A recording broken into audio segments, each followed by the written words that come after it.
All right, I have an exciting one for us today. We're going to learn how to do branching in assembly. So branching in C++ was just like, all right, we have some code, we could branch off and do one thing or another depending on a condition. So I'm going to teach you how to check a condition, and I'm going to teach you how to like split your execution off and either do one thing or another thing and maybe come back later. And it just so happens that branching in assembly is really just like instructions that like move you around between other instructions.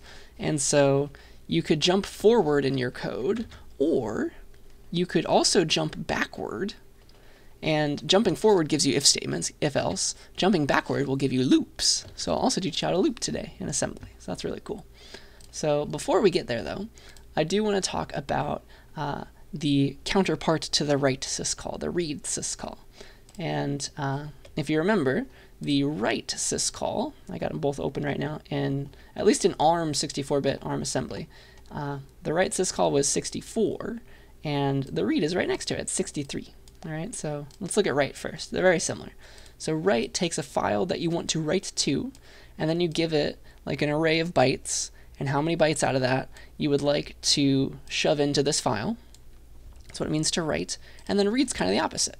It's got the same arguments, but instead we're reading from the file descriptor, from the file itself, and we're writing that whatever we see there, we're taking how many bytes out of the file we want to take, and we place it into the address in this buffer thing that we give here. So that's the opposite, write and read. It's just like, all right, we're going to read from the file this time. Whereas we were essentially what write was doing is we were writing to that file. All right, so this time we're reading from the file and putting it somewhere. Okay, so this is call number 63. The argument, the 0th argument, what file do we want to read from? It's going to be the keyboard this time, at least to get started. You can eventually read from a real file, but we're going to read from the special file, file number 0. Remember that file number 1 was the standard output. File number 2 was the standard error. We're going to read from file number 0. That is the standard input, or the keyboard. And then the argument in x1 is the address you want to write to.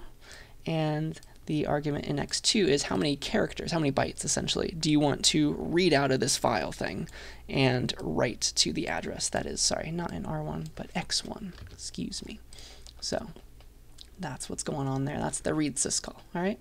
And what happens when you call the read syscall on the standard input, at least, is you're getting input from the user, and it's going to accept, it's going to pause the program, it's going to start accepting input until you press the enter button, or the return key, and it's going to get all the bytes that you typed as well as the new line from the enter press. All right. So what we're going to do is something that we'll probably do for the rest of the class when we use the read syscall. We're going to make some room in the data section for the string that we're going to get from the user, for as much data as we could possibly hope to see. Okay? So you kind of do have to know ahead of time the max number of characters, or bytes, right, that the user is going to give you, because you're going to start like writing to data memory whatever they give to you. That's what the read syscall does. So you better have enough room if they type 64 characters or something. All right? You do need an extra.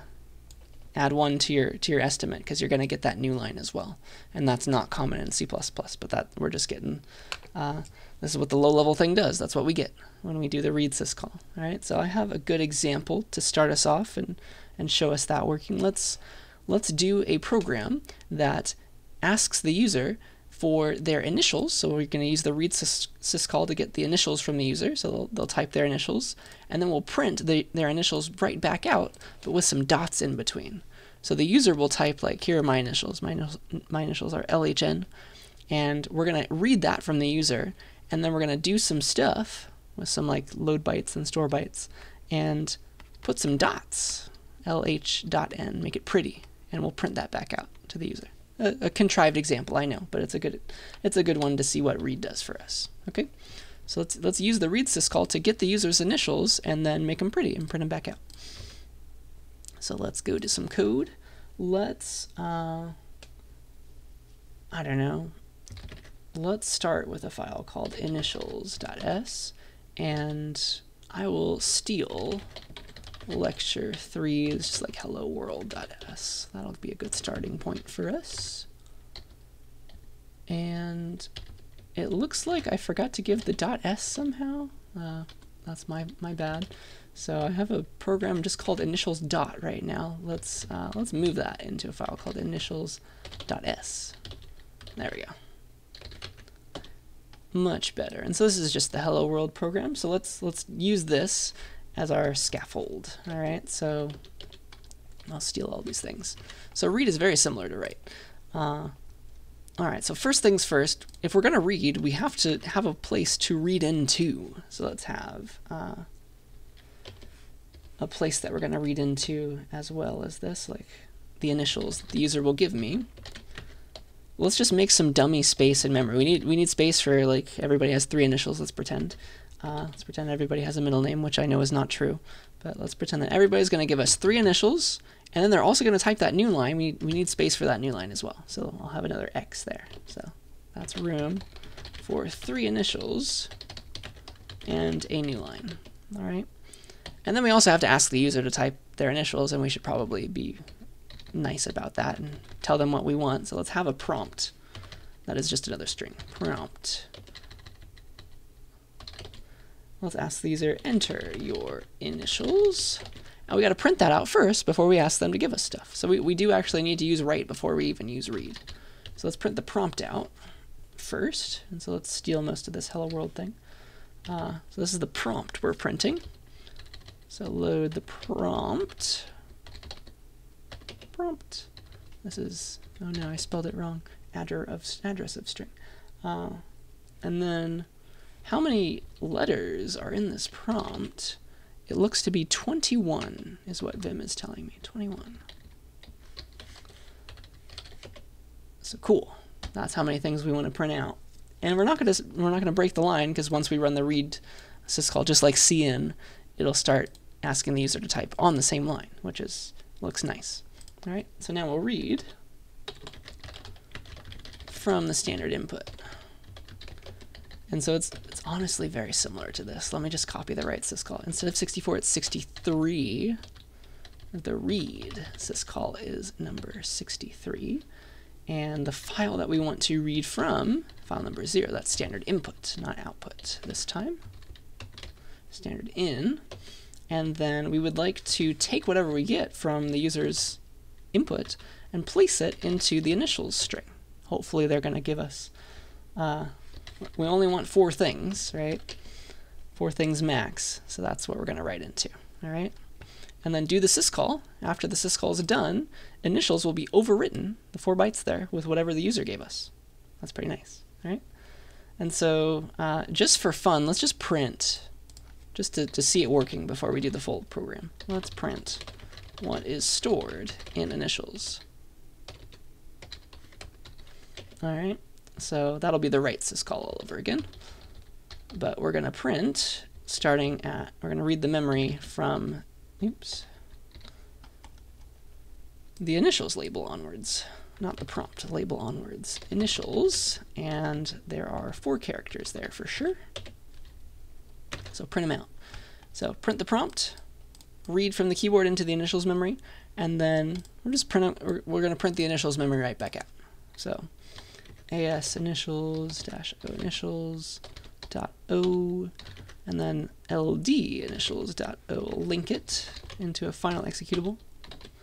And if all goes well, we can run it. So my initials are LHN, and thank goodness that is what's going in memory. So it's being placed there correctly. Now let's add the dots. All right, let's make it pretty. Add those dots and print that back out.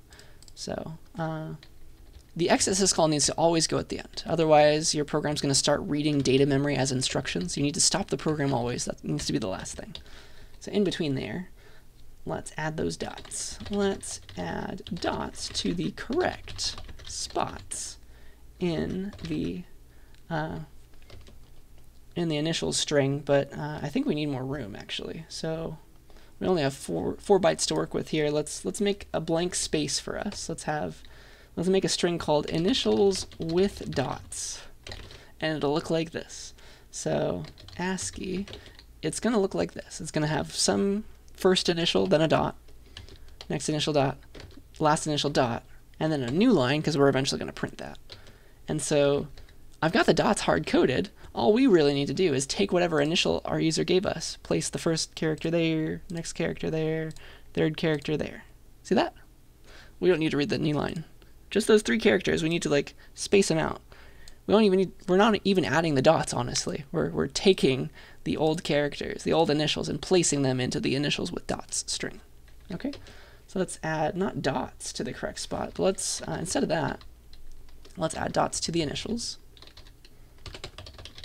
by moving each character of the initials to the initials with dots string. I think that's the best comment I can think of right now. So, all right, if we want to mess with this string, which address do we want to mess with first? It's the starting address. So let's get that in a register. All right, so the first address I want to mess with to write to is just the address of initials with dots. Its starting address is the address of its first character. All right, so let's get that in a register. So into x0 goes the address of that label, initials with dots, the starting address, which is the same as the address of the first character. All right, and then I want to get a byte out of that. Load a byte into, I don't know, let's see here. Oh, sorry, I don't want to load a byte. I want to eventually store a byte. And which byte do I want to store? Well, it's the first byte of the initials string. So I need to get that in a register as well, that address.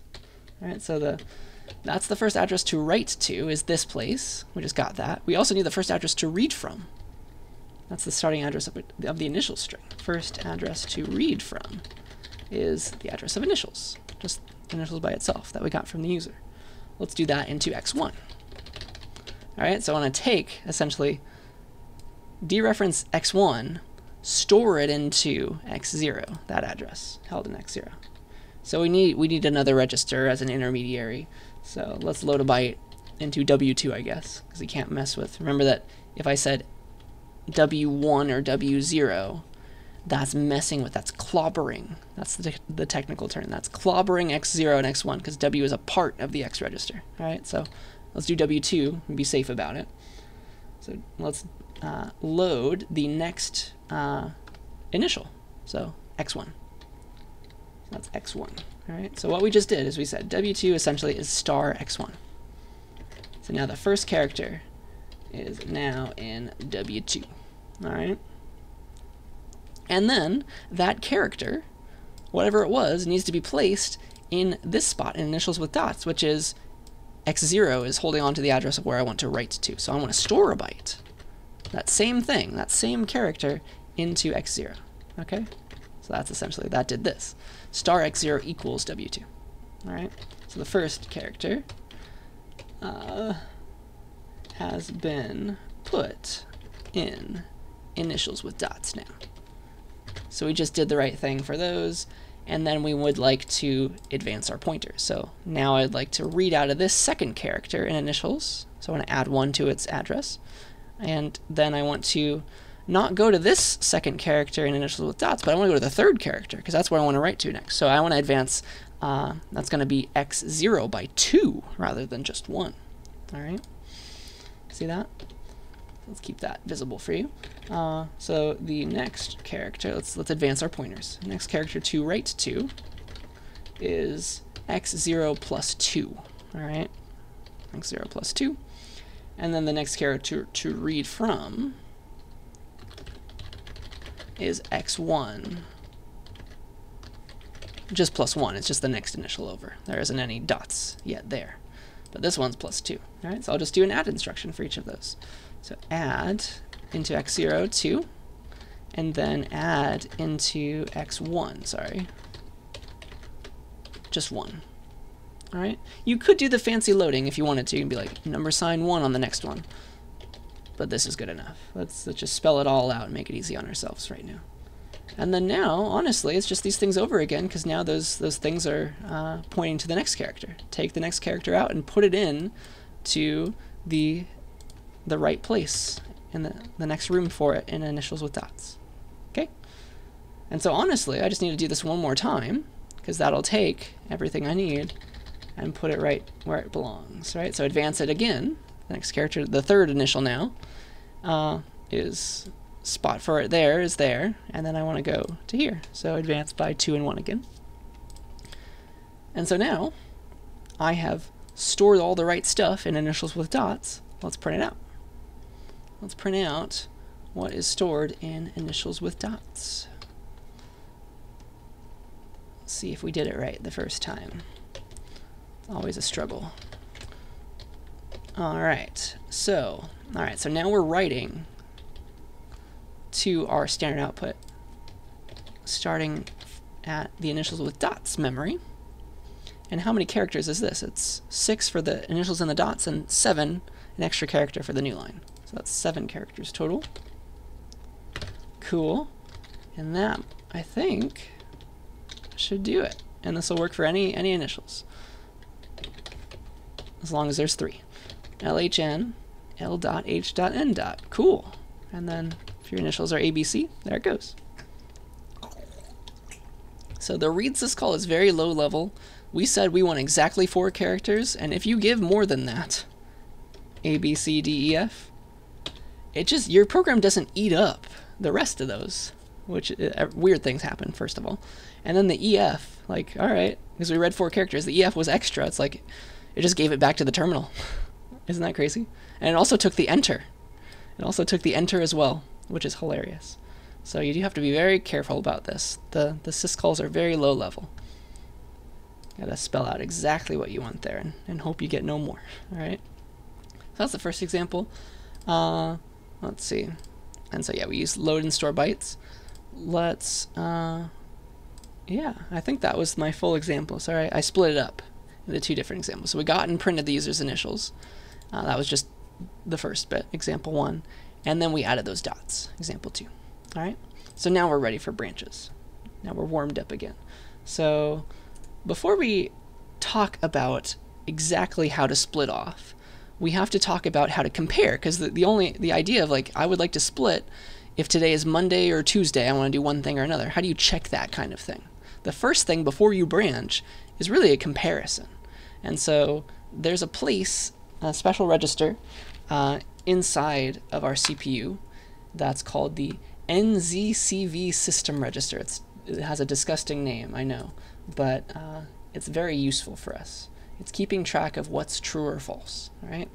So here's some new terms, all right? Get ready for them. So the CPU is holding on to a bunch of things called flags, all right? They're called flags, and they are either true or false. They're just a bunch of Boolean variables inside the CPU. We're calling them flags. It's like the flag is up, meaning it's true. The flag is down, meaning it's false. It's like some sort of maritime metaphor or something. And so these flags are getting set by some instruction. Certain instructions set these flags in this NZCV system register, all right? I am going to teach you the most important of those flags as well as the most important flag setting instructions, okay? It will take more than just this lecture to fully understand them. It's weird, it's complicated, all right? But this is a special place in memory, so you got your CPU as a special register. It's not something you can normally access, but certain instructions can. You have your normal registers like X0, X1, W2, W3, X0, X3, all those things together. And then you have another secret special register called the NZCV system register. There it is. It's storing those things. It's just a big long number, and like bit 2 corresponds to this flag, bit 3 corresponds to this other flag, all right? And here are the 4 most important flags out of this register. It holds more than these, but it's named after the 4 most important ones. So you have the N flag, which is short for the negative flag, all right? And this gets set to true if the result of the last flag setting instruction was a negative number, all right? And so that means that it had a 1 in its MSB, or most significant bit, all right? So that's what that means. It's okay if you don't remember that from CSCI 40 or whatever. We will review, don't worry. But that's what it means to be a negative flag. It's It's getting set to true if the result of the last flag setting instruction was a negative number. And then this one's easy. The 0 flag, called Z, is set if the result was a 0 in the last flag setting instruction. That's nice. Then there's the overflow flag, or V. That is set if the result overflowed. And one way to check for that is if the carry into the most significant bit was not equal to the carry out of the most significant bit. That'll make more sense, again, with a further example. But the short answer, the short refresher on what overflow means, right, is let's say you have, I don't know, your registers can only hold 3-digit decimal numbers. It's a silly example, I know. But when you do 999 plus 999, the largest two, right, the largest two 3-digit numbers, and you try to shove the answer into a 3-digit number, it just doesn't work, right? You carry out of this most significant bit. You have something over here that is contributing to the answer, but you don't have room for it anymore. That's overflow. Okay, that's the idea for that. It's in binary though, of course. And then the last flag that we care about is called the carry flag. All right, it's called C, and it's set to true if the result had a carry out from its most significant bit. And so this example of overflow is also going to carry out. The carry flag will be set to 1. And all these flags get set to 0 if this thing wasn't true. If it wasn't negative, it gets set to 0. If the result was not 0, then the 0 flag is false, or 0. If it was 0, though, it's true, or 1. So that's a little bit backwards, I know. But the most important instruction that will set this register, set these flags, is the CMP, or comparison instruction. All right, so compare is what it stands for. Compare. And weirdly enough, it's going to compare to two registers, and it will set these flags, and it will tell you important things about those instructions, about those things that you're comparing. It'll tell you, surprisingly, right? Surprisingly, based on these 4 flags, N, Z, C, and V, you can compare two numbers with any of these normal comparisons. You can compare for less than, greater than, less than or equal to, greater than, equal to, exact equality, disequality. Some combination of all of these gives you all of these ideas, which is weird. It's wild to think about, all right? But yeah, here's what the compare instruction looks like and what it does. All right, so the compare instruction, it takes 2 registers, compare like 2 ints in the W registers, for example, compare W0 to W1. That's what it looks like. And then what's going on under the hood is it does W0, it subtracts them. It takes those 2 registers, whatever their values are, it subtracts them, and then it looks at the result. It looks at that result, and it sets the NZCV flags based on that result. And surprisingly, some combination of those flags gives you any of these ideas, and you can check for them. Isn't that wild? I love thinking about that. But let's try and understand that at a low level. So here are your flags, N, Z, C, V. Which flag do you think is going to check for equality? I want you to guess. All right, see if your intuition is working right now. So let's say we compare, W0 and W1, like I was saying here. Let's say we do that comparison. Which flag, which CPSR flag are we going to need to check to see if, it's not R registers anymore, it's W registers. Last semester I taught using 32-bit ARM assembly, so there's some stragglers here with old register names. But let's say we're running this instruction, and all right, it's going to set these flags, these NZCV. The name changes as well. Which NZCV flags should the CPU check to figure out if W0 is equal to W1? All right, so if I want to compare these and I want to know if it's inequality, what flag should I be checking? N, Z, C, or V. Remember that N stands for negative, Z stands for 0, V stands for overflow, C stands for carry.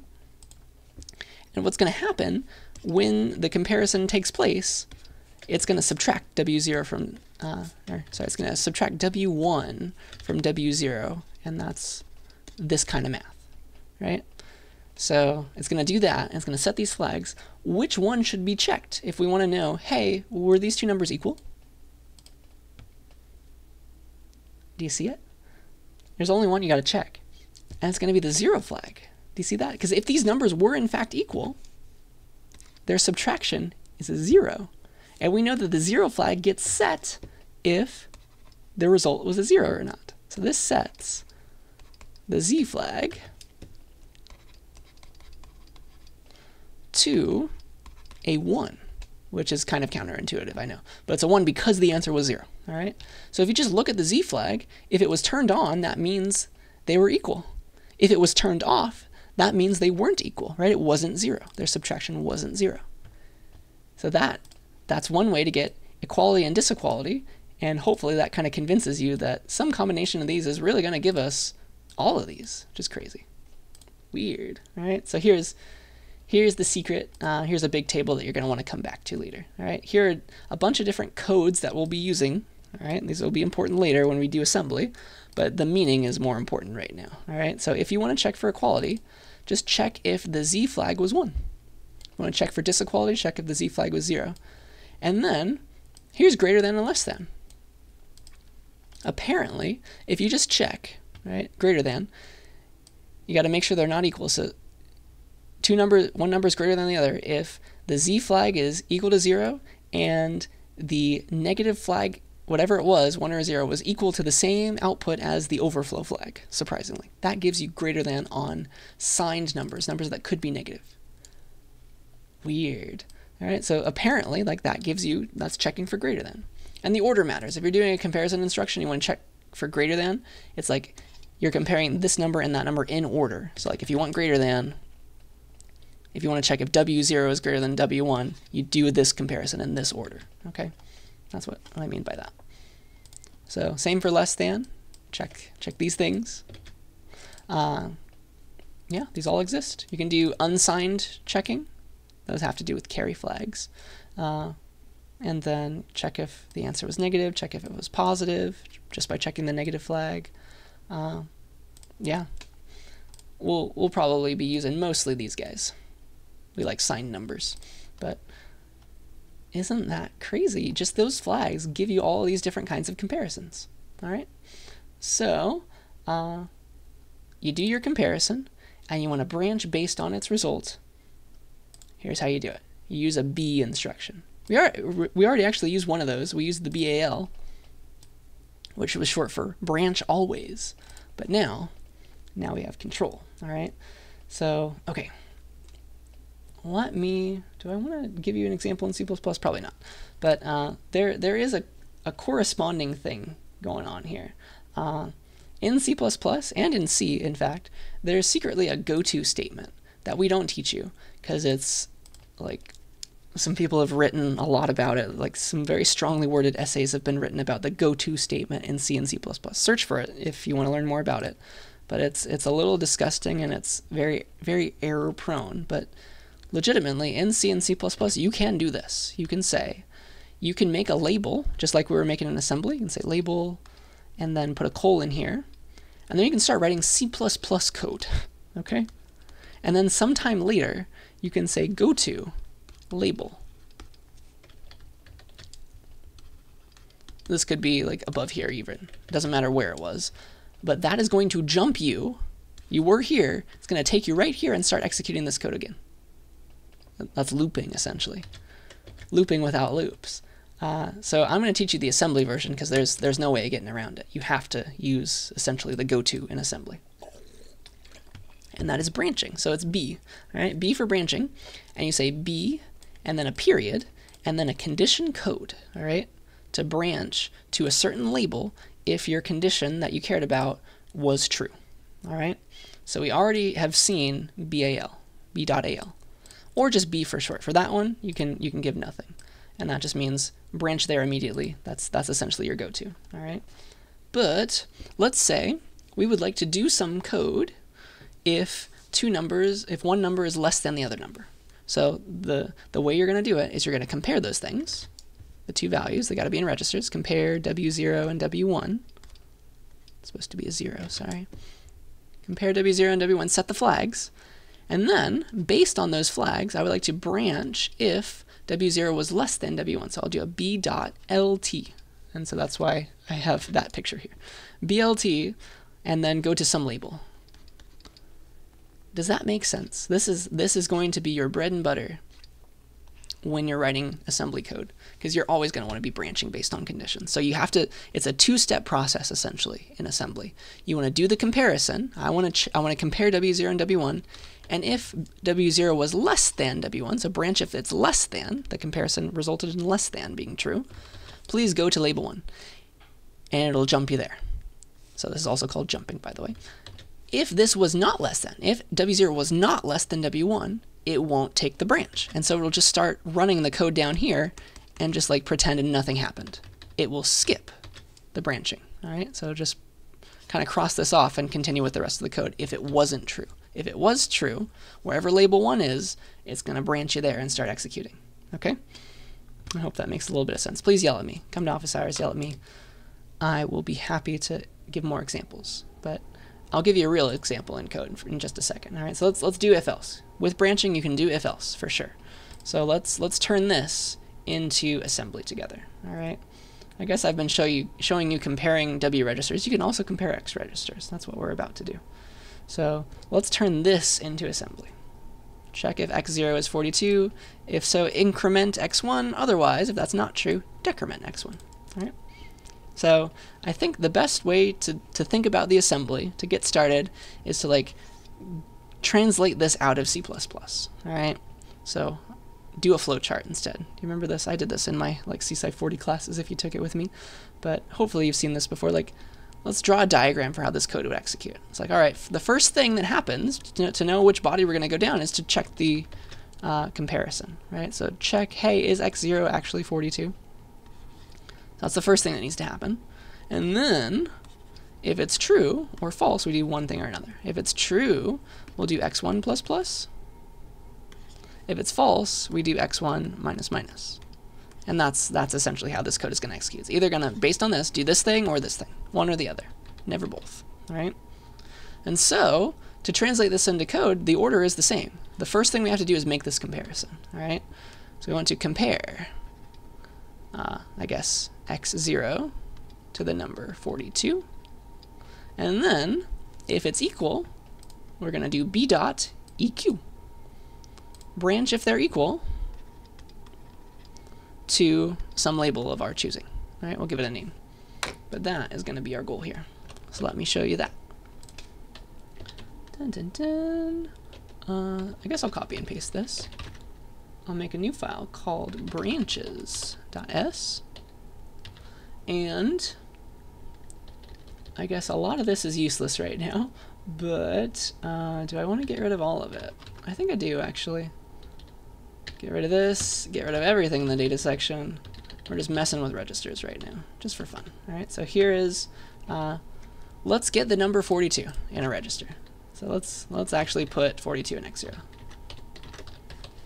All right, and then let's put some number in x1. I'm not sure what we want, just some number that we can either add 1 to or subtract 1 from. Let's just put the number 5 in x1. All right. So all right. First step, we got to check, hey, is x0 equal to 42? We have to do the comparison, right? So do the comparison. Check if x0 is equal to 42. So we're going to compare x0 to the number 42. You don't have to give a register. You could give an immediate as the second thing. So that's what we're doing here. And then if they're equal, b.eq to the true branch. I'll make a label called true branch, and I'll put it like down here or something. True branch.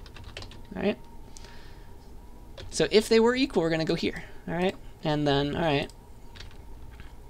so, all right, if x0 was 42, our code is going to get jumped to right here, and we're going to start executing things below this label. And so what do we want to have happen in the true branch? We want x1 plus plus, so add 1 to x1, add x1, x1, 1. That's what we would like to have happen, all right?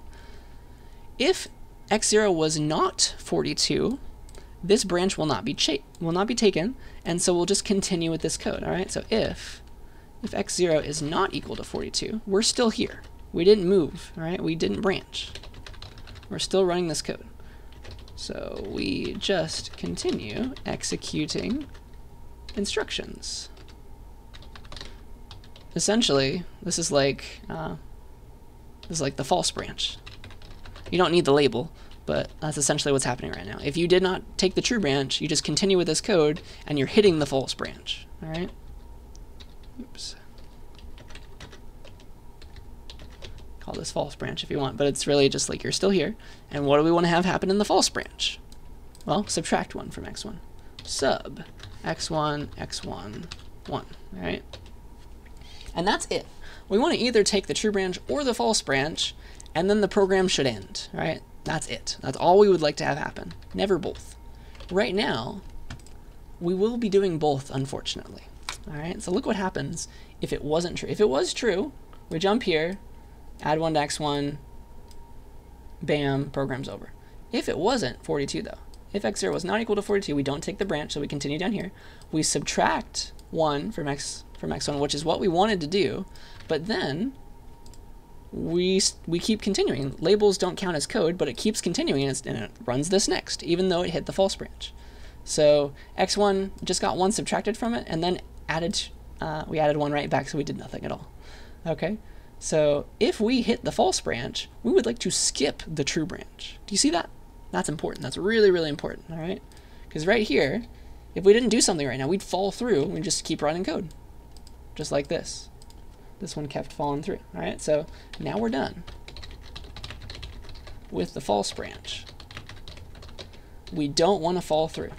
We don't want to fall through and keep executing instructions, because it'll just go on to line 18, add instruction. All right, we don't want to fall through and continue to the true branch. That would defeat the whole purpose of this. So what we'd like to do is branch right now to the end of the program. We want to end the program. That should be the end of everything, all right? And so the way to do that is to just unconditionally branch. Branch always, right now, no comparison needed. Just branch, no matter what, to the end of the program, and we'll call this done, all right? We'll call this done down here. So BAL, done, all right? So go to the done label, no matter what. Does that make sense? Because otherwise we'd continue and we'd do the true branch as well as the false branch, which is not good. So this is making sure we go straight to done. This .al is unnecessary. It could just be B done, but just to keep it consistent, I'll do BAL in this class. All right. So now it's going to work. If x is 42, we're going to go to the true branch, add 1 to x1, which is what we needed to do. Then the program's over. If it's false, this comparison, like, it fails, and we keep on trucking here. So we subtract 1 from x1, which is what we wanted, and then we skip over the true branch by BAL done. Now we're here, and the program ends. So that's exactly what we needed to do here.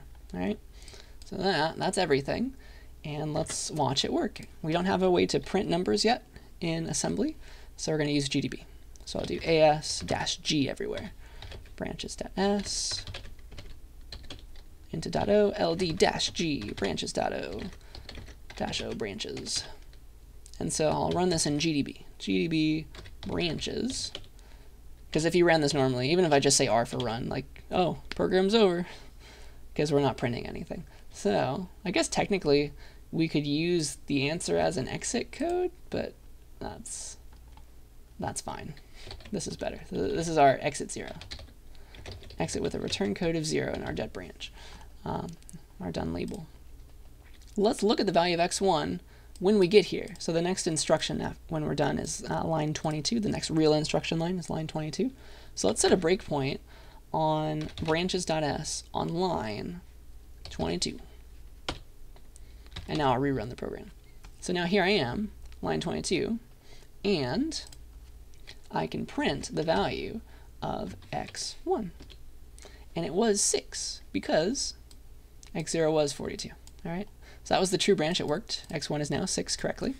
Let's redo it where x0 is 41, and now it'll be the false branch that gets hit.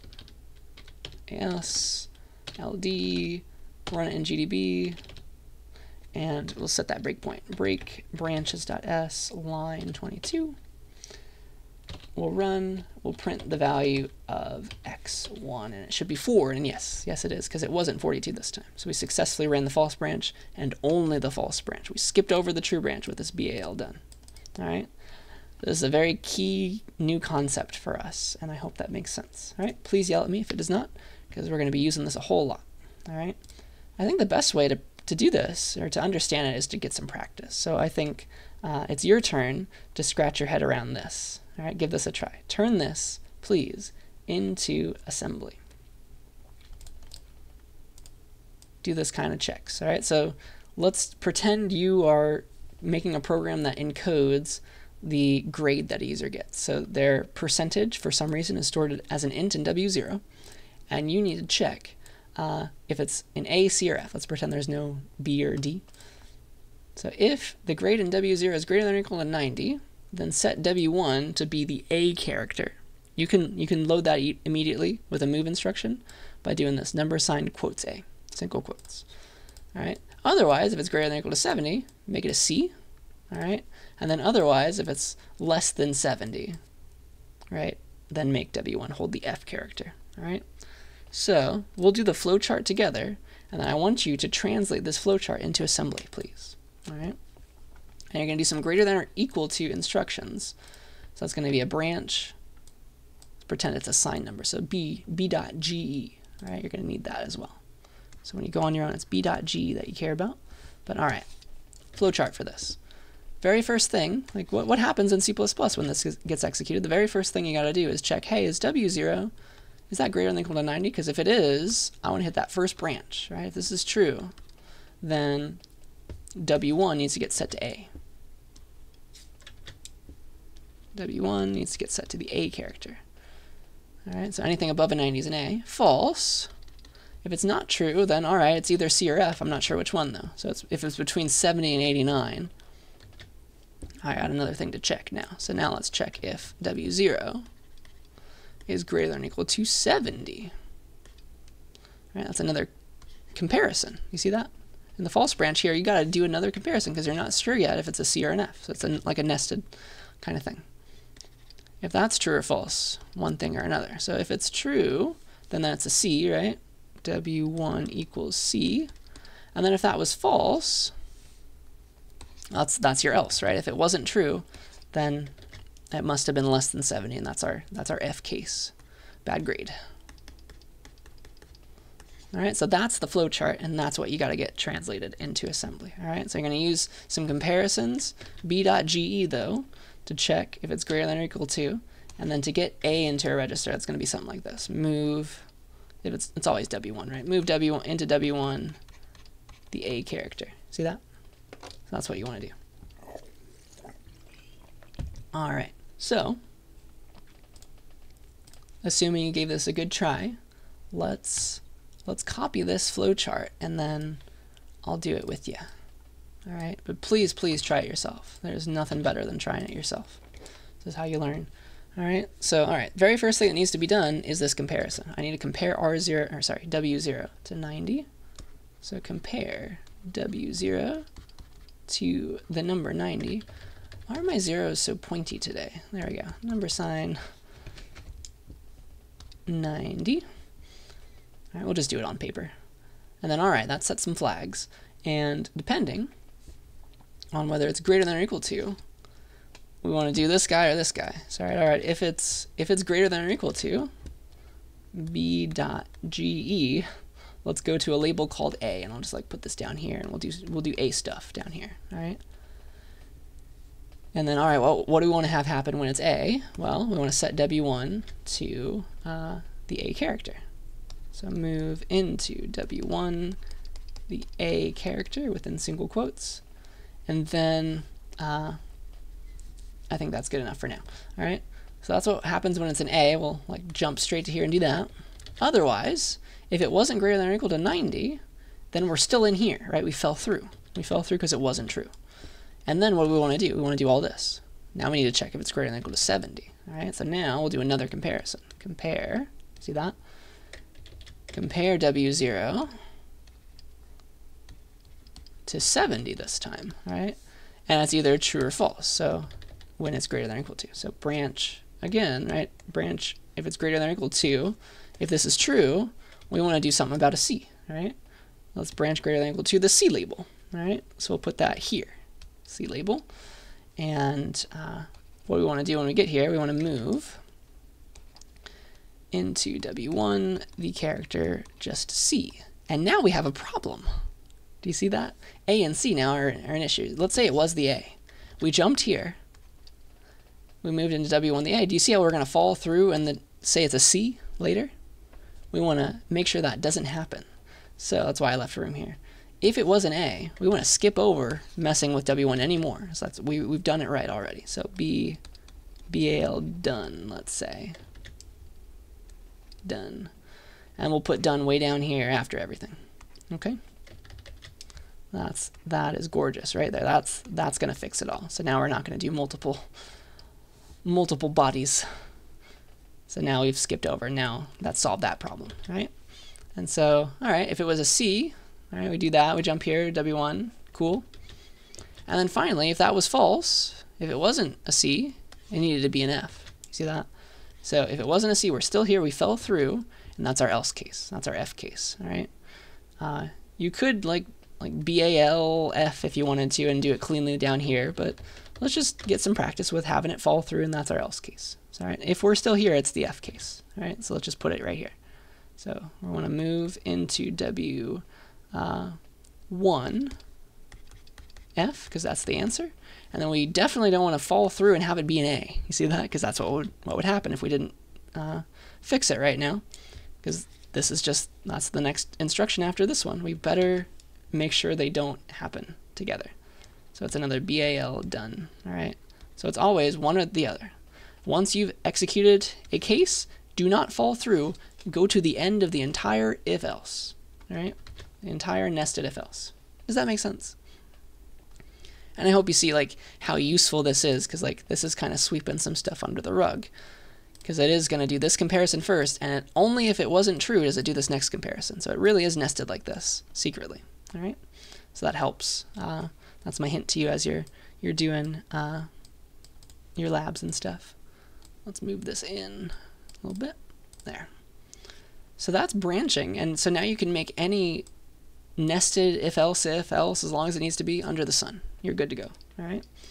The last thing I want to show you then is, well, these branches, they move downwards. They move downwards. That's how you get if-elses, essentially. If you want a loop, you want a branch that branches upwards to go to something you've been at already before. All right, so that's the last piece of the puzzle. So to make a loop, we're just going to branch to somewhere earlier in the code. All right. So as our running example, let's have x0 start at 10, and we'll loop it down to 1. All right. So we can't print any numbers yet, but we can watch everything happen in GDB. Okay. So yeah, let's start with C++. Then we'll do like a flow chart. Then we'll do assembly. I think that'll be the best. As you're starting out, as you're doing loops in assembly, it's probably best to start with while loops. Like if you had a for loop, convert it to a while loop before you even start thinking about assembly. I think that's going to be the easier way to do it. All right. So x0 equals 10 down to 1. That's going to be our loop. All right. And so let's start with C++, and then we'll slowly get it where we need it to be. So x0 started at 10. This is C++-ish. All right. And then while, right? While x0 is greater than or equal to 1. This is how we do it, right? This is how we do it in C++. What do we want to do?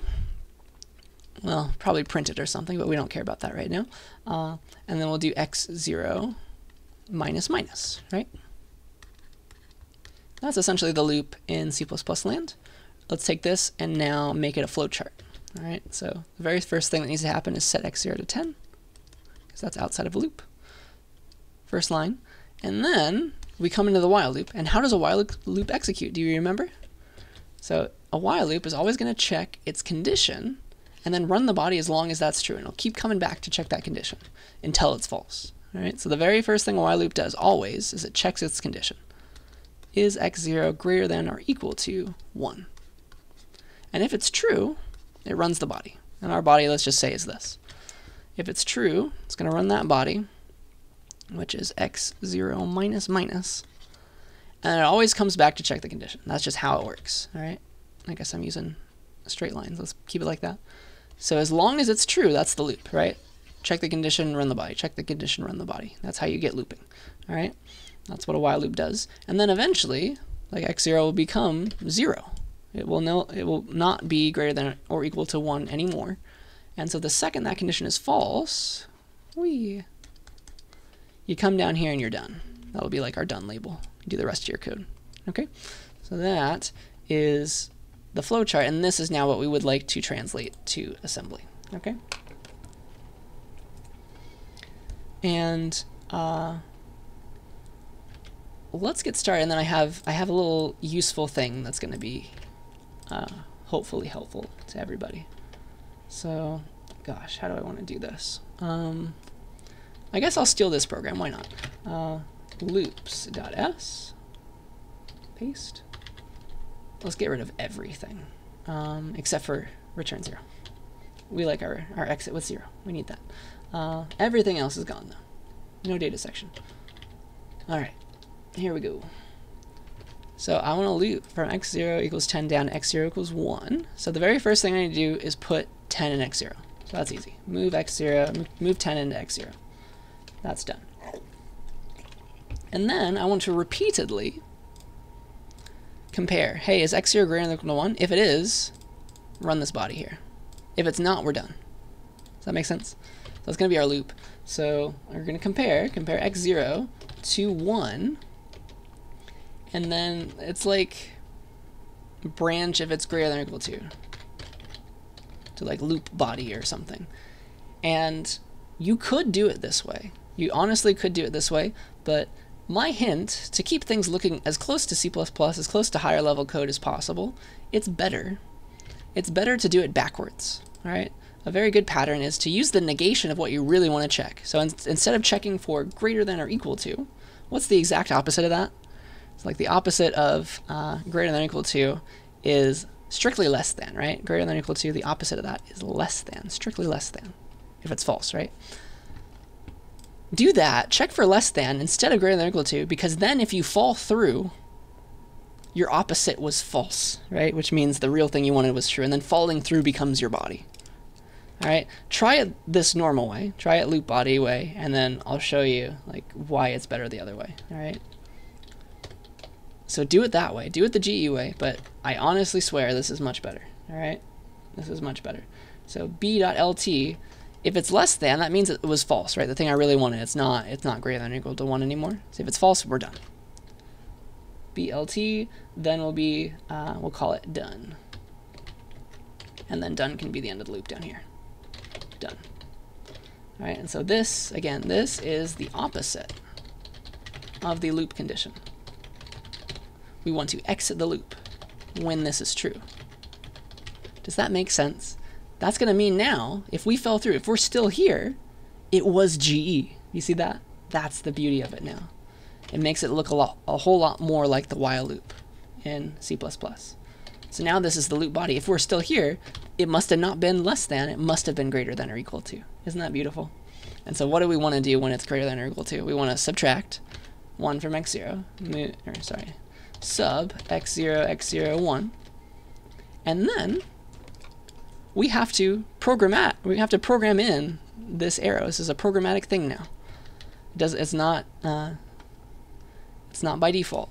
So we were here, we ran this line, now we need to go back to the condition, so we have to branch to that. All right? Where is the condition? It's this comparison, right? So that's like the start of our loop. I'll call it loop start, because I want to branch there. The loop body, it always ends in BAL, go to the start of the loop again. For a while loop at least. You always got to go back to your comparison. Do you see how that's going to branch you up to here, and now you're running an iteration of the loop again, potentially ending if it was less than, because that's going to stop yourself. Okay? So that, in a nice clean package, is your loop. Isn't that gorgeous? So let's watch this work by doing a as-g. I think that's what I wanted to show you. So loops into loops.o, and then we'll do ld-g loops.o into just loops. All right, because running it, we have no way to print numbers yet. It's just going to do nothing. So let's run it in GDB. GDB on loops, and we can watch it work. So let's see here. Let's say let's set a breakpoint on the start label. So just like we can watch the entire program work. Okay. So what's going to happen? We'll say next. All right. We're just going to keep running instructions, or step, honestly, because we don't have any functions. We'll say step. Oh, sorry, we have to start the program. Run, and then we'll step it. So we just put 10 in x0. So if we ever print x0, like here's what happens. It's 10 right now. So then, all right, now we're on the comparison line. Step. Ran the comparison. Is 10 less than 1? No, it's not. It is definitely greater than or equal to, so we're hitting the body. See how we're in the body now. We're running the sub instruction. Sub x0, x01, step it again. Now, if I print x0, it holds 9. Cool. And then we're branching back to loop start. If I step one more time, you see now we're back at the comparison. Now we can keep doing this. All right. Step a few times. Keep on comparing. Keep on. It wasn't less than. Subtract. You can print x0 if you need to. Now it's 5. It's down to 5. All right. So let's see if I can stop this correctly. So now it's 4. Keep on going. 3. 2. I think it is now 1. Let's check that. Okay, so now it's 1. Cool. That was the last time we wanted to do that, right? Or second to last time. So now we're back at the start of the loop. So it is exactly 1. All right. x0 is 1 right now. Comparing it with 1, it's equal to. So it's not strictly less than. So this comparison is still not going to work out. The branch will not be taken. And so we're going to subtract one more time from x0. Now x0 is 0. See that? Step. We're branching back to the start. That's how loops work. Now we're finally going to compare x0 with 1. x0 is 0 right now. Comparing 0 with 1. Is 0 strictly less than 1? Yes, it is. So we finally will take this branch. So now we're here exiting. See that? We moved all the way down to line 14. And that's the end of the program. You can continue. Nothing useful happens here. But that's a loop. Isn't that fun? So that's the secret. That's how it works. And it's really going to save your life if you think about it in this negated way, just so that falling through becomes your body. That's so much cleaner than the opposite, I would say, in my opinion. Okay? And that's usually what the compiler does too, which is interesting to think about. All right, so with that, I owe you a cool example for the day. Let me do nested loops. Why not? Let's do a nested loops example where I draw for you a box of stars. Let's do a 4x4 box of stars on the terminal, because we can print characters. We can do the write instruction. This is going to get long, but this is going to be cool. All right, this is the power. This is what's going to happen. All right, 1, 2, 3, 4. That's what we're going to print to the terminal, where those are actual star characters. Okay. Well, it's going to take a while though. All right, so I'll do it down here. I'll do it here. We'll just continue with the same program. So, all right. Section off the program though. This is now, it's now time for a 4x4 box of stars. All right, and so I encourage you to draw the flowchart. Let's just start with the C++ at least. And what does it look like in C++ if you want a 4x4 box of stars with while loops? That's important too. We'll be like, all right, int I equals 1, let's say. Let's have I range from 1 to 4. So while I is less than or equal to 4, all right, that's every row. And so now I need a nested while loop. Int j equals 1. Now I want to print 4 stars on this current line. So I got to do while j is less than or equal to 4, yeah? This is going to get complicated. And then it keeps messing up my indentation. We want to, all right, in C++, we want to output a single star and then J++, right? This will output a single line of 4 stars, and we want to do that 4 times, right? So that was a single line, print the new line. See out the new line, and then I++. Disgusting, all right? So that is going to be, oh gosh, this whole thing needs to be indented. That's what it would look like in C++, all right? Let us slowly but surely try to translate this, all right? Let's do, we want I and j, right? And for reasons, right? We're about to print stuff. So let's get ready, because we're going to need to print a single star, and we're also going to need to print a single new line, all right? So we need to get those somewhere. Let's get those in the data section. So we need a star. That can be ASCII. Still need double quotes here. star character. And then we want a new line, and that's ASCII just \n. And so I'll use these two things in my right syscall. All right. And if you remember, let's copy and paste in a right syscall because we're going to need that in a second anyway. So here's the right syscall. We'll use this for real soon. But like here's a right syscall. Do you see that we are using, in the right syscall, we are using x8, x0, because w0 is part of x0, x1 and x2. And I'm going to do this in a loop. So my I and my j, if I want access to them again, like I need to make sure they're none of these registers. Do you see that? Because I'm going to be doing these inside of the loop. And my I and j, whatever register I choose for them, I need to be adding to whatever they were before.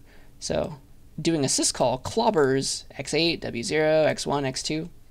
I need to make sure that what I want is none of those. Okay? So that's going to be the goal there. So let's do, gosh, I think, I'm not sure. I'm not sure about this, but I'm going to be safe. I'm going to play it safe, all right? There's something secret I need to show you. If we go back to this, oops, definitely not that. If we go back to our list of registers, these guys, it is possible that we're going to get some things clobbered. The syscall is allowed to mess with these and these. These are temporary registers. And so actually the only safe registers I think right now for our I and j variables are x19 through x28. All right? Sorry I had to show you that right now. Don't worry about it too much. But that is going to be necessary, I think. So let's just play it safe, and let's put, so x19. Let's put I in x19 and j in x20. That will ensure that the syscall doesn't clobber them and mess with them. We might be able to get away with just trying, like, I don't know, x3 and x4, but I don't want to chance it. I think this is necessary, all right? So let's just pretend that it is. It's good practice anyway. These are from x19 to x, what was it, 26 or something? Those are registers that the syscall can never mess with. It's guaranteed to save those and make sure they don't get messed with, all right? So those are guaranteed to not be messed with by any syscall. So if you need some special registers to live around between syscalls, x19 and x20 are two good registers to use. All right. So with that in mind, let's start our I. Right? I starts at 1. I is going to x19. Let's do it. This is going to get long. All right. So move into x19, the number 1. We did it. All right. And then you remember this kind of syntax, like the loop starts at a comparison, and let's just like put a label. That's our outer loop. All right, so let's just put a label for our outer loop right now. We'll call this outer loop. And then what do I want to have happen in my outer loop? All of this, including the comparison of I with 4. All right, so the very first thing that happens is compare I with 4. So compare x19 with the number 4. And then again, I would like to use the opposite. So if it's, what's the opposite of less than or equal to? If it's strictly greater than, that means I'm done with the loop. I'm done with everything. All right, so if it's strictly greater than, branch, if it's greater than, GT to outer loop done. Does that make sense? So here's my, down here will be outer loop done. Yeah. And then otherwise, if we just fell through, that means it was less than or equal to. That means we do get to run a valid iteration of this body of this loop, all right, with whatever value of I we had. So, okay, now we're in the body. This is the body of the outer loop, all right?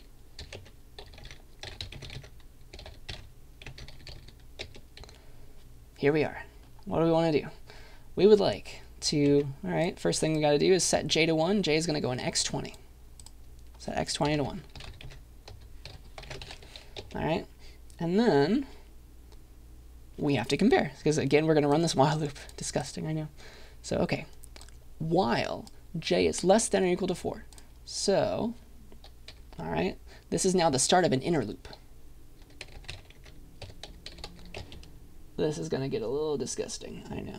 So now we have an inner loop label. That's the start of the inner loop. So what do we want to do in the inner loop always? Well, it's going to be compare j to 4. If it's less than or equal to, run the body. So compare j is an x20 to 4. If it is less than or equal to, I want to fall through and run the body. So if it's the opposite of less than or equal to, if it's greater than, I'd like to break free.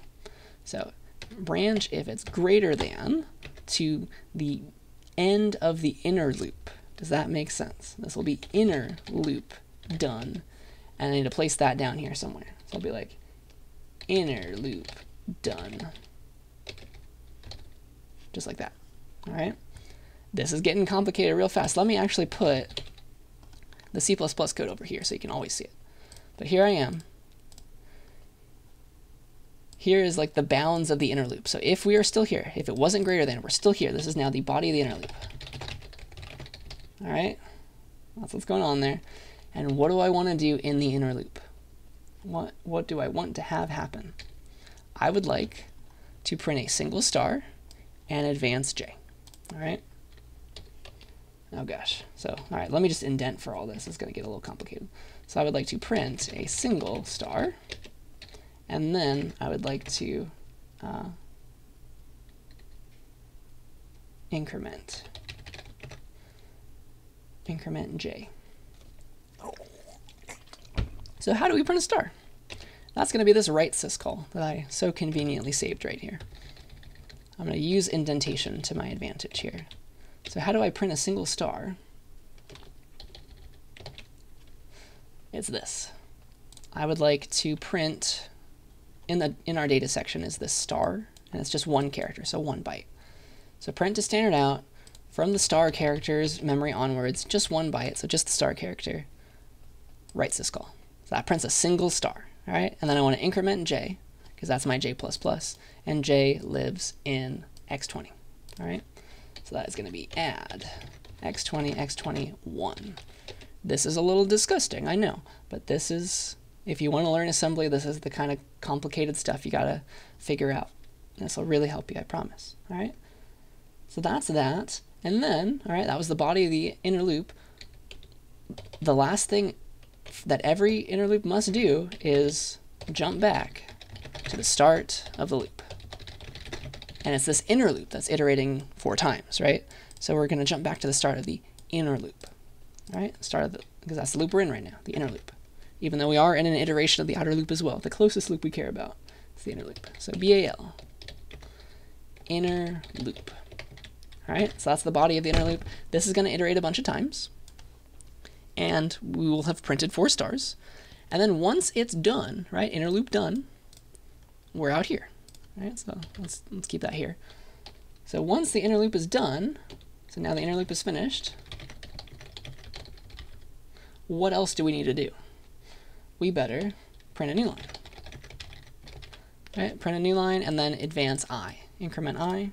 Print a new line, increment I, increment I, and then it's always, right, this is the end of the loop, the outer loop body. We want to jump back to the start of the outer loop, all right?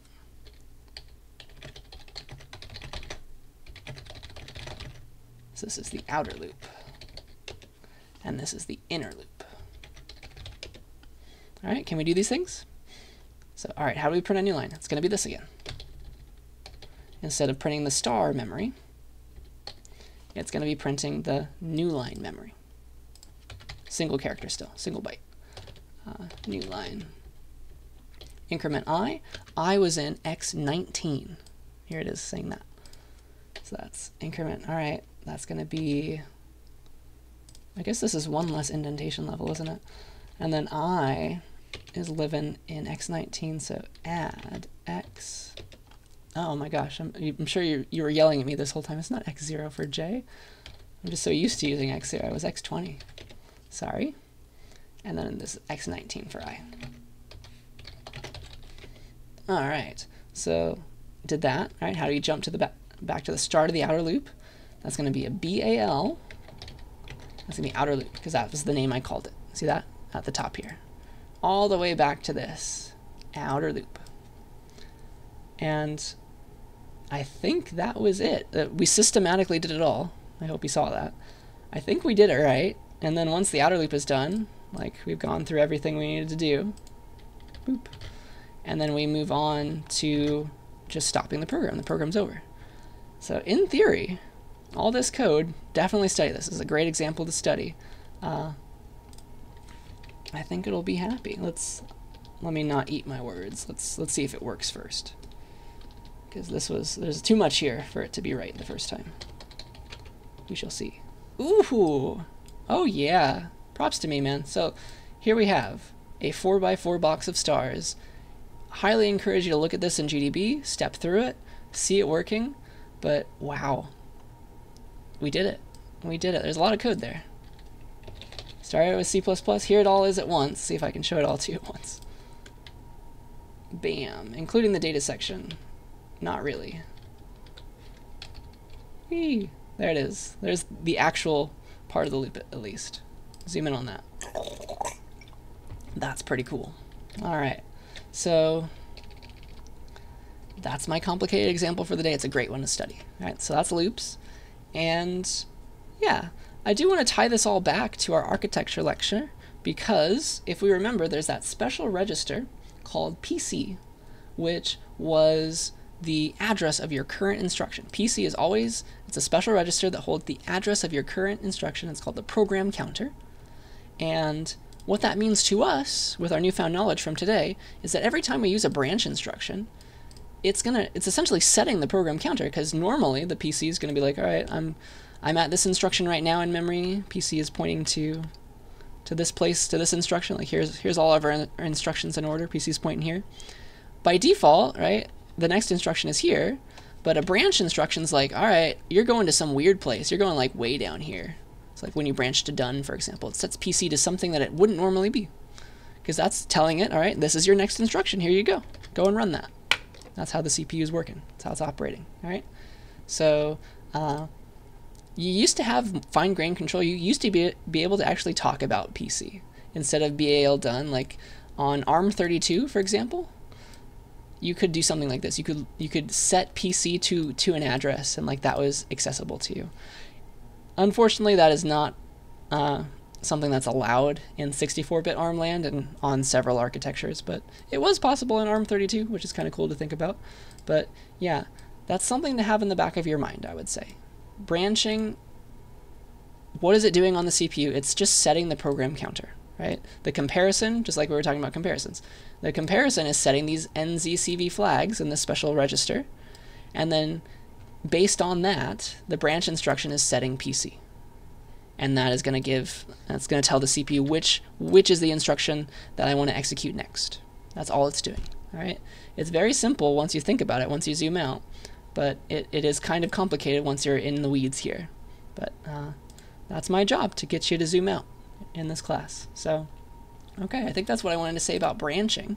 I think we are ready to give you your lab 1. So go to that page, please. I will record a video with instructions and explain it a little bit, and we'll walk through that lab write-up as well. So I will see you in the lab 1 introduction video.